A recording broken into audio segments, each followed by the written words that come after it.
আশা করি সবাই ভালো আছে। আজকে আমরা যে ওই যে বাজার থেকে ডিম খাই, ডিমগুলো আসে কোথা থেকে এইগুলো দেখানোর জন্য আমরা কি করতেছি। এই যে দেখেন, এটা হলো ফার্ম। আমাদের এই ফার্ম থেকে ডিমগুলো আসে আর কি, এই মুরগি এগুলো থেকে ডিমগুলো আসে। তো এখন আমরা দেখাবো যে এই মুরগিরে আমরা কি কি খাবার দেই, কি কি ঔষধ লাগে। এবং এই যে অনেকে বলে যে প্লাস্টিকের ডিম, হ্যাঁ হতে পারে, প্লাস্টিকের ডিম হতে পারে, কিন্তু আমরা অরিজিনাল ডিম, যেমন এই যে ডিম আমরা কিছুক্ষণ আগে ডিম তুলছি, আর এখন এই যে দেখেন এই খাবার হলো, এই খাবার এটা আপনার ভুট্টা ভুট্টা থেকে তৈরি এবং সাথে কিছু মিক্স আছে, ঠিক আছে। এই যে দেখেন, আর এই ফার্ম থেকে, এই ফার্মে মুরগি আছে আপনার 1800 থেকে 2000 মতো।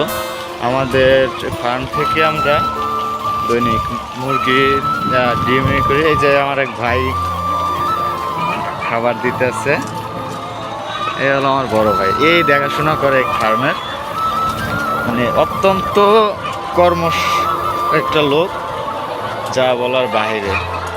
দেখেন কত তাড়াতাড়ি এইগুলো দিতেছে, দেখেন।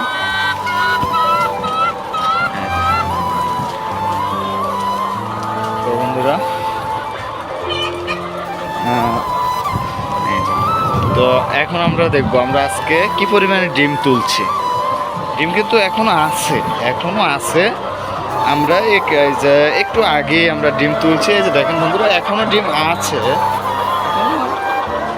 মনে করেন আনুমানিক আরো 300-400 ডিম উঠবে দৈনিক। আমরা যেমন 1800 থেকে 2000 বললাম, 2800 থেকে 2000 মুরগি আছে, তার থেকে আমরা দৈনিক 1600-1700 ডিম পাই। হ্যাঁ, আজকে আমরা দেখবো যে কি পরিমাণে ডিম উঠছে আমাদের এই জায়গায়।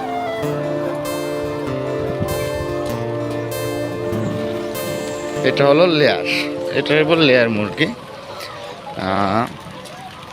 তো আমরা আজকে দেখবো যে কি পরিমাণে ডিম উঠছে। এই যে দেখেন, আমাদের ডিম তোলা শেষ, ডিম তুলছে আজকে। এই যে ডিম, এই যে এগুলো কিন্তু 100% অরিজিনাল এবং পুষ্টিকর, যেটা সবাই জানে। আমরা বলি যে বাজারে প্লাস্টিকের ডিম পাওয়া যায়, সব থেকে ভালো ডিম এর ভিতরে হয়েছে আপনার এই যে যেটা লাল, একেবারে লাল ডিমটা, এই যে এই ডিমটা সব থেকে ভালো।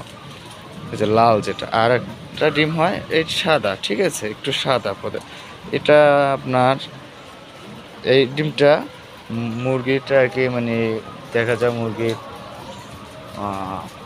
ঔষধে কম হয়েছে, মুরগির সমস্যা আছে, এই কারণে একটু ডিম সাদা হয়। সাদা হলেও ডিমটা একটু রেট কম, আর এই ডিমটার রেট বেশি। তো বন্ধুরা, আজকে এই পর্যন্তই।